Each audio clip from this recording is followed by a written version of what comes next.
What's up, everybody? Looks like Call of Duty dropped another launch comm for what we can expect next week when the game launches in full. Let's just jump in right in, find out what's going on here. So this is just going to give a deep dive into the loadouts that you'll see throughout the game, the multiplayer and the Warzone, which we all are pretty much familiar with if you even played the beta. The loadouts kind of look pretty much just like the standard MW2 loadout, which we're used to. Although they've added a lot of things, the additions to the vest. So each vest seems like each vest does change the way what you can do. It's like a perks almost, and what you can equip with the vest. So there's infantry vest, engineer vest, gunner vest, demolition vest, the comms vest, and the overkill vest.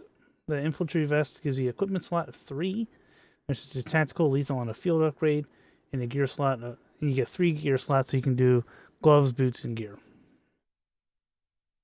This is basically the standard issue one that you'll start with this one. The engineer vest is the 2 times tactical and a field upgrade.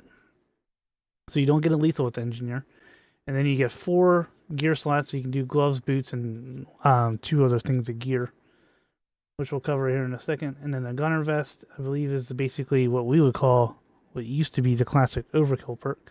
So 2 primary weapons, tactical, lethal, and a field upgrade. And then only 2 gear slots so you can do gloves and gear. You can't do no boots. So each vest kind of counters another vest and so forth. And as everybody progressively plays the game, you'll get used to knowing which ones are better, which ones suit you better when you're playing the game. Demolition vest is 4 slots, so you can do equipment, 2 lethals in the field upgrade, sorry. And then 3 gear, gloves, boots, gear. Comms vest is you can do 1 field upgrade. You don't get any tacticals. You won't be able to carry lethals or tacticals. But you can do 4 gear slots. So you'll be able to do gloves, boots, and then 2 other items of gear.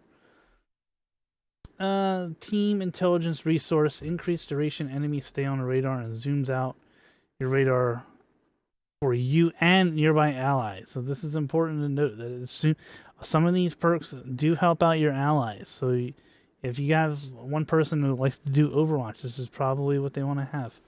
Enemies you kill drop intel packs, which generate a radar ping for you and nearby allies when collected. I can't wait to hear all the accusations that come from this.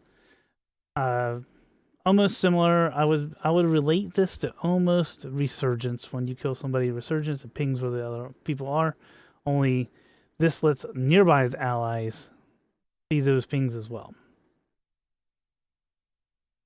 Okay, so Overkill Vest. Now this isn't what you think it is. Overkill Vest is two tacticals and a lethal. Gloves, boots, and gears. Master of weapon mobility. Increase weapon swap speed. Reload while sprinting. Duplicate effects do not. If equipped with quick grip gloves or commando gloves, gain the effects of marksman gloves. Oh, very interesting. This sounds more like it's for the run and gun type of dude. And then here's the gloves. There's 6. They're only in the multiplayer, not in Warzone, it seems. The quick grip gloves, ordnance gloves, commando gloves, scavenger gloves, marksman gloves, and assault gloves. So the quick grip gloves increase weapons swap speed. Ordnance gloves to throw equipment farther. Commando gloves reload while sprinting. Scavenger gloves resupply. Marksman gloves reduce sway and flinch while ADS. Assault gloves while jumping, accuracy and time that ADS is approved. So these are basically like your standard perks. Right here's the lightweight boots, the climbing boots, mantling faster, lightweight, probably, running sneakers, tactical pads, stalker boots, covert sneakers. Lightweight boots, increased movement and swim speed. Climbing boots increase climbing and mantling speed. Running sneakers increase sprint duration and reduced refresh time. Tactical pads increase slide distance and allow for aiming down sights while sliding. Stalker boots increase strafe and ADS. Covert eliminate footstep sounds. Then here's the random gears that you can also select. So to get your tac mask, which is basically, I believe, battle hardened mission control link, which is hardline. Bone conduction headset. I think this makes it so you can hear enemy footsteps louder. Mag holster. I'm assuming that's just. Let's see. Your mag holster is improved reload speed. The black light flashlight shows recent enemy footsteps. That's tracker. LR detector is warns of hostile laser and radiation sources. So this is basically your high alert. And then you have these other gears here. This is the threat identification system. While ADS automatically pings when enemy locations in crosshairs. Automatically pings enemy locations in crosshairs. That's very interesting. The data jacker. This is data jacker. Enemies you kill drop a smartphone. Collecting the smartphone generates a radar ping for that location. Signal jammer emits a signal disrupting placed enemy claymore and mines. So interesting. A lot of these perks seem like they're to increase the aggressiveness in play styles, I believe. The hijacked IFF strobes undetectable by AI. So what is that? That's gonna be like your ghost. This is gonna be your cold-blooded. Ghost is while moving blocks detection by UAVs. So you have to be moving, so definitely you can't just sit around. If you sit around, you're still going to be detected with Ghost. EOD padding reduces damage from non-kill streak explosives and fire. And then here's the equipment, the tacticals and lethals. So the tacticals, stun grenade, and battle rage is no longer an field equipment. It's this. Smoke grenade, scatter mine, decoy grenade, and flash grenade. And then we got her other ones here. This is the snapshot grenade, the shock stick, the stem, the EMD grenade, experimental gas grenade, and the tear gas. What's the experimental one do? Experimental gas grenade. Grenade that releases this lingering cloud of glass that causes slow movement, blurred vision, coughing, and light damage. I mean, isn't that the same as tear gas? Oh, this is for zombies. Okay, so MWZ is zombies. Yeah, alright. And then the EMD grenade is applies a tracking device to enemy's hip. Okay, now I remember that one. So it seems like some of these are just for MWZ. When you see MWZ, that's zombies. We're learning here. We're learning. The frag grenade, the claymore, the throwing knife, thermobaric grenade, and the proximity mine. So the thermobaric grenade is only for multiplayer. The cookable grenade creates a large explosion that stuns, leaves a fiery residue, and increases the lethality of explosives for a period of time. Holy smokes. The drill charge system attacks a C4 Molotov cocktail, the throwing star, and a breacher drum. So if you remember if you played the beta, you definitely experienced the breacher drone at some point. And then some of these other ones, seems that these would be the equipment. So the heartbeat sensor is moved into an equipment. And then you get the med box, inflatable decoy is back, comm scrambler, tactical insertion and trophy system. And you get munitions box, the ACS, where you can, it basically captures points for you. Tactical camera, the DDoS, deployable cover, and the recon drone are back. Dead Silence has made its way back into still hanging out there in the field upgrades. You get a loadout drop, portable radar, smoked airdrop, suppression mine, and anti-armor rounds. So not so sure about some of these. Are just kind of meh. And then the equipment overkill, kill streaks. So kill streaks are here. We got the standard kill streaks. Sam is back. So yay! Welcome back, Sam. And you got the Guardian, care package, the counter UAV, all your standard Call of Duty kill streaks. You know, the new remote turret, that was a fun one in the beta. The SAE's back. Looks like old Wilson's back.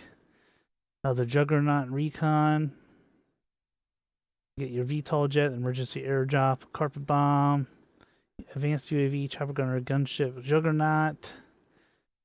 So that sounds great, man. You know, we got all our basic happy-go-lucky kill streaks back. So it looks like we're gonna get one. We should get another launch here, another comms update here. What are we gonna get here? We're gonna get up in your arsenal.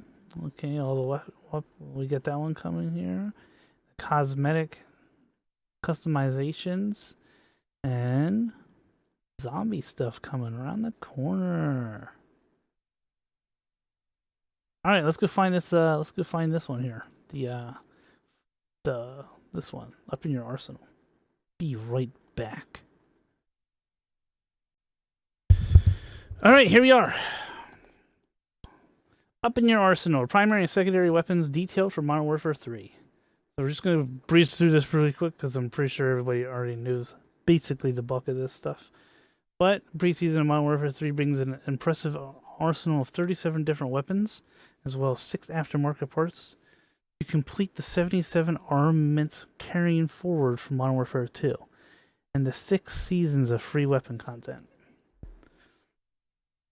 So you get your primary weapon, your secondary weapon, everybody's used to that stuff, and we're going to get distinguishing markers between the MW2 and MW3.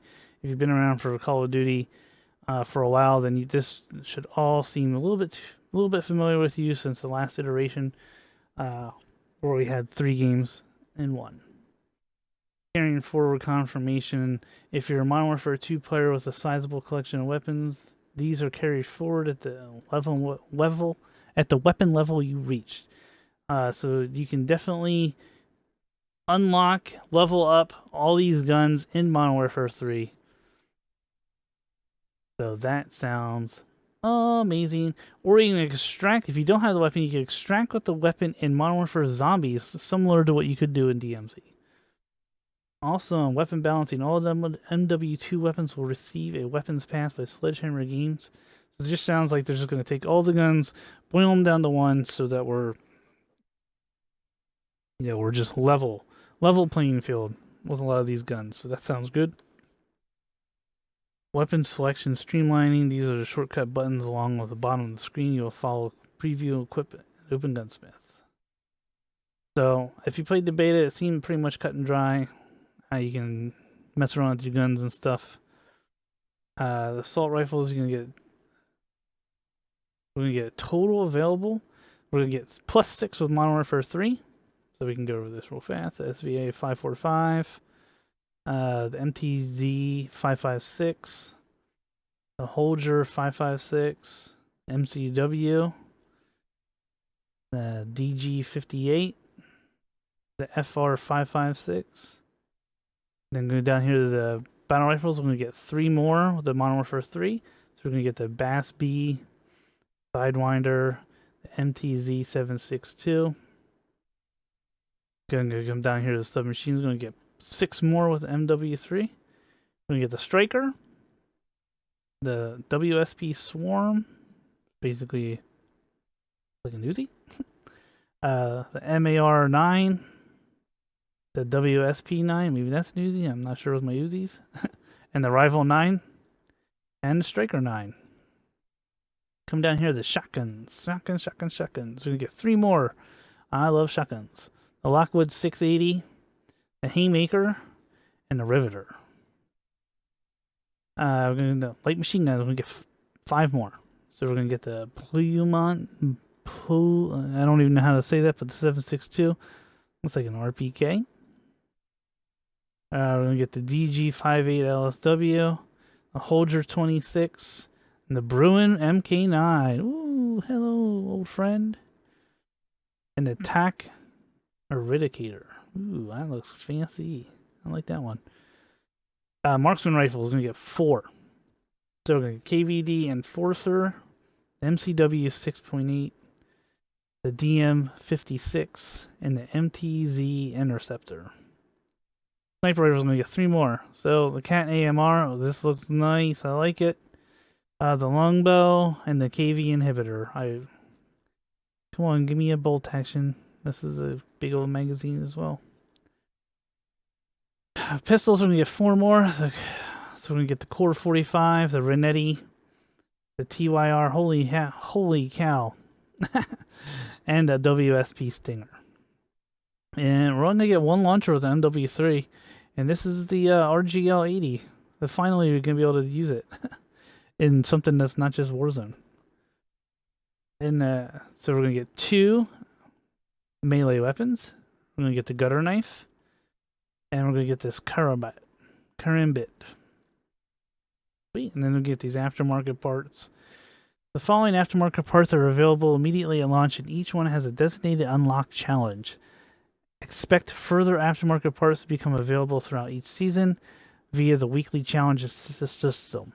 To apply certain aftermarket parts to a weapon, the weapon needs to be at a maximum level. So you're going to have to max out your weapons before you can even touch these aftermarket parts.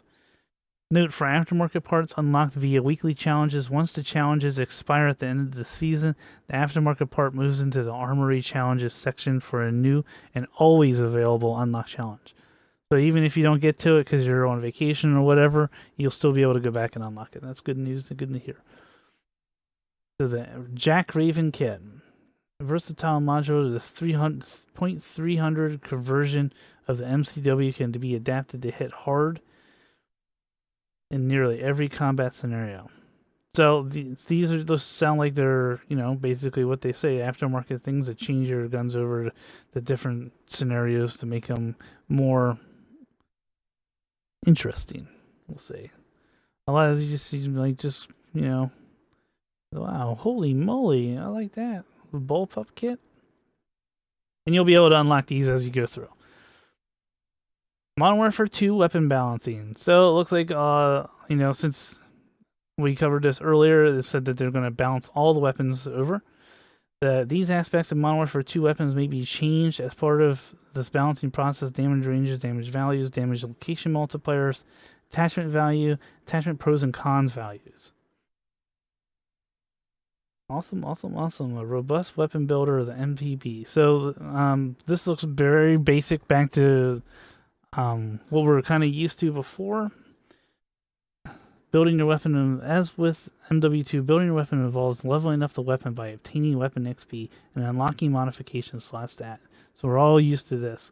You can add up to 5 weapon attachments to the most weapons. Modern Warfare 3 aftermarket parts. We just went over that. Streamline and detailed gunsmith statistics. So these things are pretty much cut and dry here. It looks like we're just going back to what we're used to, is just seeing what adds it on, how much damage it does, what the pros, what the cons are, what you take away from it. Damage to the points, fire rate, and the reserve is ammo. Pros and cons values. So these are these little marks. If you didn't understand this during the beta, basically, a single chevron is a minor, double chevron is a moderate. So the more little chevrons you had, the better it did. So if it's got 3 aim down sight speeds, that means it took away a lot of aim down sight speed. It was basically a strong con. This allows you to easily impress. So you'll be able to tell a lot of these things here through that. How that goes. The weapon modification menu, show details. So this is new. You'll be able to actually go in here and see down to specifics what kind of modification it's going to do to your gun. Is it going to change let's change your rate of fire to this. How effective damage range is 200 some odd meters, or that's probably like 25 meters, I just can't tell, but 200 some odd meters, so this is very good, very detailed, for those that are very detail oriented in building their weapons. So it looks like they definitely took away and threw out into the trash can tuning. There's no more tuning. We're down to here it is, weapon tuning. We're basically down to what we're used to before with 2019 Modern Warfare. This is good. This is good news. Good news. No more spending a ridiculous amount of time trying to tune your gun. You'll be able to just tell right away. Sounds good. That's awesome. So can't wait to get into it. Guys, see. Oh, you can also filter here. Yeah, sorry, I skipped over filter. With a specific modification menu or the show details submenu of a specific mod and another option filtering. This allows you to fine-tune a weapon only using statistics that are awesome. So when you're looking for like sprint to fire speed, you'll be hanging out in here a lot because that's where I'll be. Especially with the shotguns. See ya. But yeah, so weapon tuning is out. This new stuff is in. I'm excited. Can't wait to get my hands on it. And we should be getting a new drop here soon as far as camos. Yeah, weapon camos is next. And then zombies, of course, because I haven't heard much about zombies, and the game's right around the corner. All right, so if you found this helpful, drop a like, drop a sub, and I'll catch you guys on the next one. Peace.